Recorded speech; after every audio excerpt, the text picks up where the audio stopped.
بسم اللہ الرحمن الرحیم، السلام علیکم۔ میں ہوں سیبی کاظمی، آپ دیکھ رہے ہیں فیس بک اور یوٹیوب۔ 28 فروری جمعے کا دن، اللہ پاکستان پر اپنا رحم و کرم کرے اور آپ کا یہ جمعہ مبارک کرے۔ آج کے وی لاگ میں بڑی اہم خبریں، انکشافات ہیں اور کچھ ایسے انکشافات ہیں جو میں بھی حیران رہ گیا ہوں۔ تفصیلات میں آپ کے سامنے رکھتا ہوں۔ انشاءاللہ عمران خان کی رہائی میں آپ کو بہت جلد اہم بڑی پیش رفت ہوتی ہوئی نظر آئیں گی، کیونکہ عالمی منظرنامے میں آج بہت کچھ ہونے جا رہا ہے۔ اس کے ساتھ ساتھ عمران خان جس پراکسی وار کا نشانہ بنے، جو سب سے بڑا سکینڈل خان کا اور ڈونلڈ ٹرمپ کو راستے سے ہٹانے کا پلان کہاں بنا، کیسے بنا، اور خان کے ساتھ پاکستان میں جو کچھ ہوا، کیوں ہوا، کس نے کیا، اصل وجوہات، اصل سکینڈل، اور عمران خان کے مخالفین آج دنیا میں شکست کھا رہے ہیں۔ 32 ممالک کی سالمیت پر اسٹیبلشمنٹ کا کردار، پاکستانی اسلحہ رومانیہ سے یوکرین اور دنیا کی سب سے بڑی بیس بنانے کا، allows US weapons which are warehoused in Pakistan. اور جو آج ٹرمپ نے برطانوی وزیر اعظم کے ساتھ کیا، اور یوکرین جنگ کے مخالف اور ٹرمپ کے حامی دو بھائی آج جس طرح رومانیہ سے مقدمات سے نکلے، وہ بھی رچرڈ گرنیل نے نکالے۔ یہ ساری تفصیلات میں اس وی لاگ میں بتاتا ہوں، ذرا غور سے سنیے گا۔ دیکھیں، پاکستان اپنے قیام کے بعد سے اب تک جغرافیائی اور اسٹریٹجی کے حساب سے پراکسی جنگوں کا ایک حصہ رہا ہے۔ امریکہ کے اتحادی کا عالمی تنازعات میں براہ راست بالواسطہ شامل رہا، جس میں پاکستان میں ہمیشہ سیاسی عدم استحکام اس کی وجہ رہی۔ جو حکومتیں ختم ہوتی رہیں، گرتی رہیں، وہ اسی کی وجہ تھی۔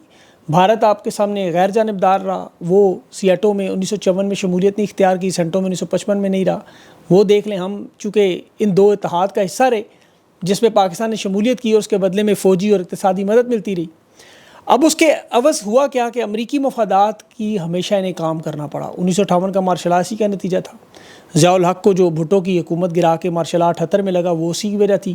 روس کی جنگ جو تھی، اور پرویز مشرف جب ڈکٹیٹر امریت کے لیے آیا تو وہ بھی 2001 کی دہشت گردی کی جنگ، جو امریکہ کی جنگ، اور اس کے بعد بھی عرب اسپرنگ ہو، یمن کی جنگ ہو، سعودی عرب کا معاملہ ہو، پاکستان بالواسطہ یا بلا واسطہ امریکہ کی پراکسی ہی رہا ہمیشہ، اور اس کی وجہ سے ان کی اپنی کوئی سیاسی سمت نہیں بنی اور اسٹیبلشمنٹ طاقتور ہوتی رہی۔ یہ تاریخ میں پہلی مرتبہ جو روس اور یوکرین کی جنگ وہ عالمی جنگ بنی 2022 میں، پہلی دفعہ پاکستان نیوٹرل ہوا اور اس پوزیشن پر کھڑا ہوا، جس کی وجہ تھا عمران خان۔ اب امریکہ کا 32 ممالک کا پھر دباؤ آیا بائیڈن حکومت کا، اور خان کی حکومت گرائے گی۔ عدم اعتماد آپ کے سامنے ہوا، وہ اس مسئلے کی بنیاد بنا۔ عمران خان کا جو دورہ روس تھا 23 اور 24 فروری کو ہوا، اور 8 مارچ کو تحریک عدم اعتماد پیش، یعنی 11 دن کے اندر اندر خان کی حکومت گرانے کا مکمل منصوبہ بنایا گیا۔ وہ سائفر والا سارا معاملہ جانتے ہیں۔ اب اس کی حقیقت میں اصل بنیاد کیا نکلی؟ یوکرین۔ اب وہ سکینڈل امریکہ سے آ گیا باہر کہ کس طرح 32 ممالک کی سالمیت جو وہ پاکستان کے ساتھ جڑی تھی، اور کیوں خان کی حکومت گرانا ضروری تھی۔ عسکری مدد، اقتصادی مدد کس طرح پاکستان سے رومانیہ کے ذریعے یوکرین تک جاتی رہی، جس کے پیچھے نیٹو اور بائیڈن کی حکومت، اور پھر بائیڈن حکومت نے کس طرح عمران خان کو ہٹایا۔ یہ رومانیہ نیٹو کی جنگ کا سب سے بڑا اور اہم اسٹریٹجک پارٹنر ہے، یہ یاد رکھے۔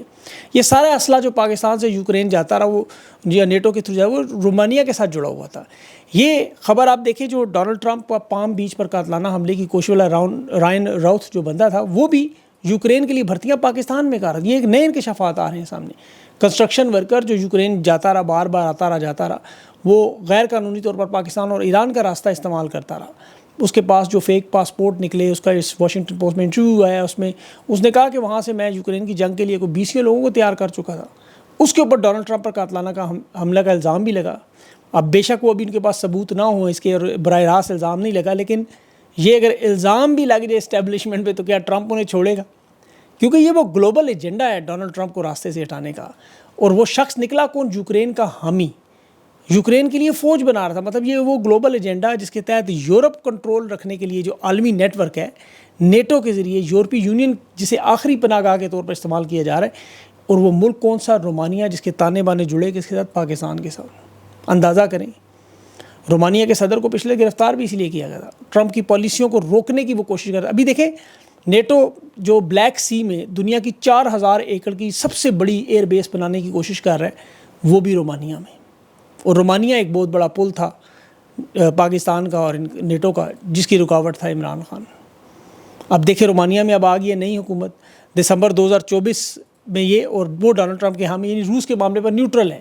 پچھلی حکومت تو مکمل طور پر یوکرین کے ساتھ تھی، روس کے مخالف تھی، اور وہ الیکشن جیت بھی گئے، اور وہ ڈونلڈ ٹرمپ کے اپنے الیکشن جیتنے کے بعد جیتے تو وہ الیکشن منسوخ کروائے گئے۔ وہاں آئینی عدالت نے مداخلت کی کہ جی یہ الیکشن چونکہ روس نے مداخلت کی ہے، اس لیے الیکشن کا نتیجہ بدلا، ہم منسوخ کروا رہے ہیں۔ اب جو حکومت میں آیا مارکو چلاسو 240 میں 233 ووٹ لے کے، یہ اب ٹرمپ کی پالیسیوں میں اسی طرح چلے گا جس طرح یورپ چلے گا۔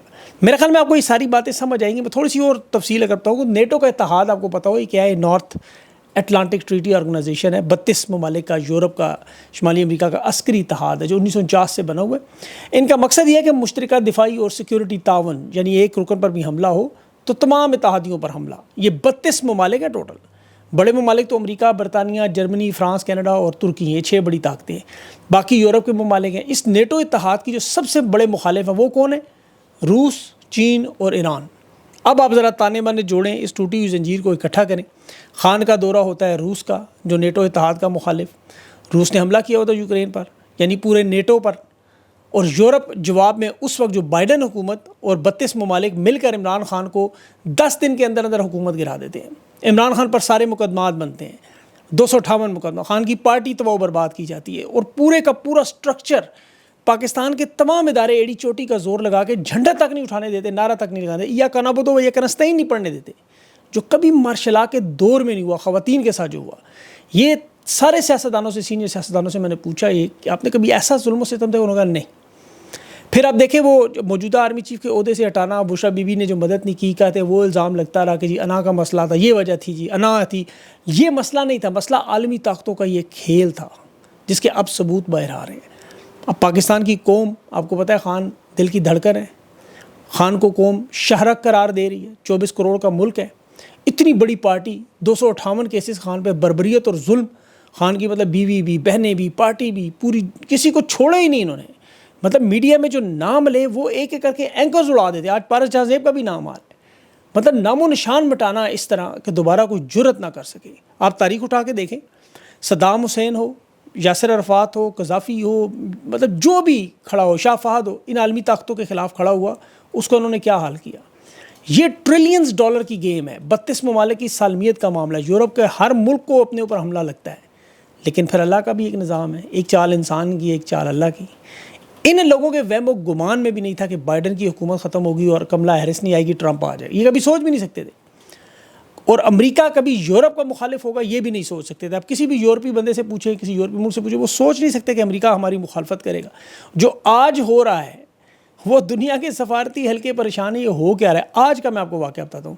ابھی 2 دن پہلے تو آپ نے دیکھا جو ڈونلڈ ٹرمپ نے فرانس کے صدر کو، جو یورپ کا مین اتحادی، میں نے آپ کو بتایا، رگڑا دیا۔ آج برطانیہ کے وزیر اعظم کے اسٹیمر کو ڈونلڈ ٹرمپ سے جو ملنے گیا، سفارتی حلقے ہکا بکا رہ گئے، یورپ میں تشویش توڑ گئی۔ ہوا کیا؟ برطانوی وزیر اعظم نے کہا ہم اتحادی ہیں، ہم ایک دوسرے کی مدد کرتے ہیں۔ ڈونلڈ ٹرمپ نے اس کی بات وہیں کاٹ دی، اسے کہا کیا تم روس کا مقابلہ اکیلے کر سکتے ہو؟ کیا تمہاری اتنی حیثیت ہے ہمارے بغیر؟ وہ اس کو سمجھ نہیں آئی کہ وہ کیا جواب دے۔ وہ آگے سے کھسیانی ہنسی ہنستا رہا، سر نیچے کر خاموش ہو گیا۔ لیکن یہ ڈونلڈ ٹرمپ کی یورپ کو صاف صاف 2 ٹکا جواب، اور میرے خیال میں یہ اللہ تعالیٰ کی طرف سے ہی ہو رہا ہے، کیونکہ ڈونلڈ ٹرمپ غیر روایتی سیاستدانوں سے یہ امید کی جا سکتی تھی۔ اگر یہ حکومت میں نہ ہوتا، کملا ہیرس ہوتی، تو یقین کریں اگلے 10-15 سال تک آپ لوگ بھول جاتے کہ بالکل جس طرح تحریک انصاف نام کی کوئی جماعت بھی تھی۔ لیکن یہ اللہ کے انداز ہیں۔ اب ڈونلڈ ٹرمپ کے رچرڈ گرنیل، ابھی اس نے 2 بھائی آزاد کرائے، ٹیٹ برادران، یہ دونوں رومانیہ میں ہی قید تھے۔ انہیں قید کرنے کی بھی جو وجہ تھی وہ یوکرین کی جنگ کے مخالف تھے۔ اینڈرو ٹیٹ، جس کا آپ کو نہیں پتا، وہ دنیا میں سب سے زیادہ گوگل ہونے والی پرسنالٹی ہے، اینڈرو ٹیٹ، اور یہ ڈونلڈ ٹرمپ کا بڑا حامی ہے۔ ایلان مسک کے بعد اگر سوشل میڈیا پہ کسی کی پاپولیرٹی ملی تو یہ تھا، دنیا بھر کے نوجوانوں میں بڑا مشہور ہے، کچھ سال پہلے یہ بھی مسلمان بھی ہوا ہے۔ اب یہ اتنا طاقتور شخص کہ اس نے رومانیہ کی نوجوان نسل کو بھی حالیہ الیکشن میں یوکرین جنگ کی مخالفت پر ایک ایسا بیج بویا جس کی وجہ سے اب حکومت آپ کو نظر آ رہی ہے۔ یہ اس کی کوششوں کی وجہ سے رومانیہ میں یہ سارا ہوا، اور اب اسے ان 2 نمبر الزامات کی وجہ سے، خان جیسے الزامات لگا کے اسے جیل کر دیا۔ اب یہ ٹرمپ کا بہت بڑا حامی ہے۔ اب رومانیہ کا معاملہ جو ہے وہ براہ راست امریکہ سے جڑا ہوا تھا، ظاہر یوکرین جنگ کا مخالف تھا۔ اور مزے کی بات ہے، اس کے بھائی کرسٹن ٹیٹ نے عمران خان کی رہائی کے لیے ٹویٹ بھی کی تھی باقاعدہ۔ اب ان دونوں کو رہائی ملی اور ایگزٹ کنٹرول لسٹ سے نام نکلا، اجازت ملی، اور دونوں امریکہ بھی پہنچ گئے۔ کروانے والا کون نکلا؟ رچرڈ گرنیل، جس نے عمران خان کی مہم شروع کرنے والا پہلا امریکی عہدیدار تھا۔ اس کے بعد تو سلسلہ شروع ہوا، لیکن عمران خان کی رہائی کے لیے پہلی کوشش کی تھی۔ اب انشاءاللہ خان کی رہائی آپ کو نظر آئے گی۔ یورپ کو اب کاٹ دیا گیا، اب امریکہ کو ان کی ضرورت نہیں ہے۔ اور یہ بہت بڑی پیش رفت جو آج ہو رہی ہے، یوکرین کا صدر ولادیمیر زیلنسکی آج مل رہا ہے ٹرمپ سے واشنگٹن پہنچ چکا ہے, معاہدہ سائن کرنے لگا, وہ ساری معدنیات امریکہ کے حوالے کرنے لگا, اس کے بدلے میں گارنٹی ملے گی, وہ 20% زمین وہاں رکھ لے گا جو یوکرین کی ہے, باقی روس کے پاس جائے گی اور اسے نیٹو میں نہیں شامل کیا جائے گا. صاف صاف ٹرمپ نے کہہ دیا ہے. اس نے یہ بھی کہہ دیا ہے کہ یہ قصور بھی یوکرین کا تھا, صلح کرنی ہے تو ہماری بات مانیں. اب ڈونلڈ ٹرمپ اور پیوٹن اس وقت دنیا کے 2 طاقتور ترین شخص ہیں. اب یورپ کے کسی ملک کی مجال نہیں ان کے سامنے بولے. اور یہ اگلی بات جو میں سمجھتے ہیں نا لوگ کہ پیوٹن اس معاملے پر, خان کے معاملے پر, حکومت گرانے پر خاموش رہا, تو وہ اسی لیے نہیں بولا. اس کی وجوہات تھی کہ اس کا بہت بڑا محاذ کھل گیا تھا. 32 ممالک اس کے ساتھ لڑ رہے تھے, امریکہ لڑ رہا تھا اس کے ساتھ, وہ نیا محاذ نہیں کھولنا چاہتا تھا. اب چونکہ گیم اس کے ہاتھ میں آ گئی ہے, ڈونلڈ ٹرمپ بھی اقتدار میں آ گیا, اس کا بھی ہاتھ مضبوط ہے. دیکھ لیں اب گیم پلٹے گی, کیونکہ یہی ہوتا رہا تاریخ میں. پاکستان کی جو موجودہ اسٹیبلشمنٹ ہے وہ یورپ اور بائیڈن کی پراکسی تھی. جس طرح آپ کو پتہ ہے ایران کی شام میں پراکسی ساری ختم ہوئی ایک ایک کر کے, اور شام میں بشار الاسد کا جو اقتدار ہے وہ آپ کے سامنے 24 گھنٹوں میں ختم ہوا, وہ پراکسیز موجود نہیں ہیں. اسی طرح یہاں یہ معاملہ ہونے جا رہا ہے. اس میں کتنا وقت لگے گا؟ جتنا وقت یورپ کے یوکرین کے معاملے کو سیٹل ہونے میں, اور یوکرین کا معاملہ سیٹل ہونے جا رہا ہے. کیونکہ ڈونلڈ ٹرمپ اسے جنگ نہیں سمجھ رہا, وہ اسے ایک سودا سمجھ کے کہا رہا ہے. یوکرین اسے جنگ کا خاتمہ اپنے لیے تعمیر نو کا معاہدہ سمجھ رہا ہے. تو ڈونلڈ ٹرمپ کی تو سرمایہ کاری واپس آ جائے گی امریکہ کی, اور وہ اس کے بعد پھر افغانستان اور پاکستان کی طرف آئے گا. یہاں اسے اس دوست کی تلاش ہوگی جس کا سب لوگ کہتے ہیں, یہ تمام سفارتکاروں کے الفاظ ہیں کہ اس پورے خطے میں 2 لوگوں کو ڈونلڈ ٹرمپ جانتا ہے, ایک نریندرا مودی اور ایک عمران خان.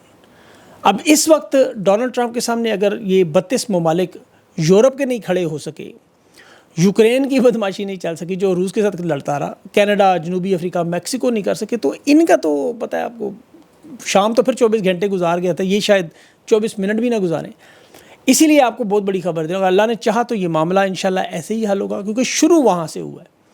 اب پاکستان کے معاملے پر تو دیکھیں ان کے پاس بڑے آسان حل موجود ہے, ہلکا سا بازو مروڑیں انہوں نے ویسے ہی لیٹ جانے, کیونکہ یہاں پر تو سارے آپ کو پتہ نیا اور بدکردار لوگ ہیں جو نہ معیشت سنبھال سکتے ہیں, نہ استحکام لا سکتے ہیں, نہ سیکیورٹی سنبھال, سارے کے سارے شعبے بری طرح ناکام و تباہ و برباد انہوں نے خود ہی کر دیے ہیں. تو ان کے لیے تو ایک کال کیا ہے, اس کا اشارہ ہی کافی ہو جائے گا. یہ تو پاکستانیوں کو ملک سے باہر بھیج کر مال کمانا چاہ رہے ہیں کہ دال روٹی چلے ان کی. ان کے پاس اتنا ہی وقت ہے کہ جتنا یوکرین کا معاملہ حل ہو اتنی دیر میں یہ لوٹ مار کر کے اپنے پیسے لے کے نکل جائے. اس چکر میں بجھے ہوئے چراغ کی آخری لو آپ کو تیز آتی ہوئی نظر آئے گی, شدت میں اضافہ ہوتا ہوا نظر آئے گا. لیکن یہ حقیقت آپ کو تسلیم کرنی پڑی. دیکھیں یہ جو معلومات ہیں یہ انشاءاللہ آنے والی دنوں میں آپ کو نظر آئیں گی. یہ جو نہیں مانتے وہ نفسیات کی زبان میں انہیں انکار کرنا, ڈینائل کہتے ہیں, ڈیفنس میکینزم ہوتا ہے. یہ سب سے پہلے نفسیاتی طور پر انکار کرتے ہیں, جس طرح اسٹیبلشمنٹ کر رہی ہے. جیسے خدا نخواستہ کسی کو پتہ چلے کینسر ہے تو وہ کہتا ہے نہیں میں تو ٹھیک ہوں, یا کسی کی عزیز کی موت کا آپ کو پتہ چلتا ہے تو بندے کو یقین نہیں آتا, بندہ کہتا نہیں وہ تو زندہ ہے. اور تو اور یہ نشے کے کسی عادی سے آپ کہے تم نشہ, وہ کہے گا نہیں میں تو جب چاہوں چھوڑ دوں گا. اور ناکام ہونے والے دوسروں پر الزام بھی ڈالتے ہیں. یہ آپ نے دیکھے ہیں سارے سیاسی مسائل کی آپ بات کریں رہنماؤں سے, وہ کہتے ہیں جی پاکستان میں سب کچھ بہترین چل رہا ہے. یہ ان کا ذہنی تضاد ہے جو دیوار پر لکھی ہوئی حقیقت انہیں سمجھ نہیں آ رہی. آپ بتائیں کسی بیمار کو ہوتا ہے روزانہ کہ یار یہ کھاؤ گے تو بیمار ہو جاؤ گے, وہ اس کے باوجود کھاتا پیتا ہے, کیونکہ یہ 4 سٹیجز ہیں نفسیاتی. تو یہ جو انکار کی یا ذہنی تضاد کی, یہ جس طرح خان کی مقبولیت کو نہ تسلیم کرنا اپنی ذہنی سکون کے لیے, انا کے لیے, جو اس وقت اسٹیبلشمنٹ کے طاقتور لوگ کر رہے ہیں, یہ صرف ڈیفنس میکینزم ہے, لاشعوری طور پر یہ انکار کر رہے ہیں. اور آخر میں آپ کو پتہ ہے پھر اس کے بعد یہ پروجیکشن کر دیتے ہیں, یعنی منتقلی کرتے ہیں کہ اپنی ناکامیوں کا ذمہ دار دوسروں کو تھوپ دیتے ہیں. کوئی نہ کوئی قربانی کا بکرا ڈھونڈ لیں گے. خان کی پرانی حکومت کو قصور جس طرح ابھی دلوا رہی ہے حکومت, اور اس طرح قربانی کے لیے کوئی نہ کوئی ڈھونڈ لیں گے. ابھی تو دیکھیں 63,000 پاکستانی روزگار کے لیے پچھلے مہینے چلے گئے ہیں پاکستان سے باہر. 3 سال میں 35 لاکھ تھے. نون لیگ کا 2047 کا ویژن کیا ہے کہ 20 لاکھ لوگوں کو ہر سال بھیجنا, یعنی 2 کروڑ بندہ ہم نے بھیجنا, چاہے ہمیں ڈنکیاں یہاں لوکل بنانی پڑیں, سمندر کے حوالے بھیجنے پڑیں. 2 کروڑ پاکستانی چلے جائیں تو ہمارے سارے اخراجات پورے ہو جائیں گے. اخراجات کیا ہیں؟ 23 وزراء ہیں, 3 مشیر اور 4 ابھی انہوں نے وفاقی کابینہ میں شامل کر لیا, پرویز خٹک کو بھی شامل کر لیا. اور ہر اس شخص کو جسے نون لیگ کی حکومت کرپٹ کہتی تھی, الزامات لگاتی تھی, وہ سارے کے سارے یا تو ان کا حصہ بن گئے یا اتحادی بن گئے. ساری کرپشن یہ لے گئے. وہ معلم جبا کا الزام پرویز خٹک پہ تھا, شہباز شریف کا مشیر ہے, علیم خان پہ زمین اور جائیدادوں پراپرٹیوں کے اسکینڈل تھے, وہ استحکام پارٹی میں ان کا اتحادی ہے. جہانگیر ترین پر ATM کے الزام تھے, بندے گھیرتا ہے جی, بندے لاتا تھا, نئی جماعت بنا کے وہ اتحاد میں نون لیگ کے ساتھ. یعنی ہر کرپٹ, ہر وہ شخص جو تحریک انصاف سے نکالا گیا وہ انہوں نے دونوں ہاتھ سے لیا. تو اس کا مطلب یہ تحریک انصاف تو بالکل ٹھیک ٹھاک اب نکھر گئی ہے، یہ البتہ ان کو ساتھ لا کے اپنا وہ سارا بیانیہ نیریٹو ختم کر چکے ہیں۔ تو معاملات انشاءاللہ حل ہونے والے، جمعے کا دن ہے، نماز پڑھ کے آپ لوگ ضرور دعا کیجیے کہ اللہ پاکستان پہ اپنا رحم و کرم کرے، باقی جو کرنا ہے اللہ نے کرنا ہے، ہم تو خبر و تجزیہ ہی دے سکتے ہیں۔ اپنا خیال رکھیں، مجھے اجازت دیں، اللہ حافظ۔